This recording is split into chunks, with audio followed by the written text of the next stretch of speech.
frustrado. Porque ahorita estamos en una etapa de que no conseguimos equipo ni grabamos, ¿no? No, pues la verdad, ya. Síguele. Basta de rappers frustrados, con estilo hardcópata quedan más que anonadados. También somos almas que nos ahogamos.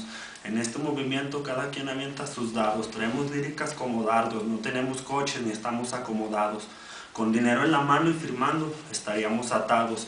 Golpes, experiencia, vida, estamos pasados. Me dices que eres el inventor, el supervisor y te unes al reggaetón.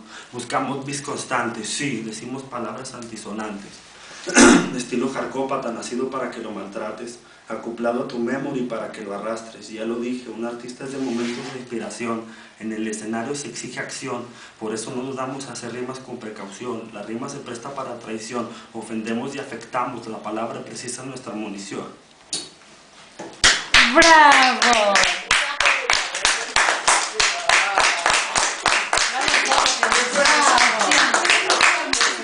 Muy bien. Pero tu mirada hacia los demás. ¿Eh?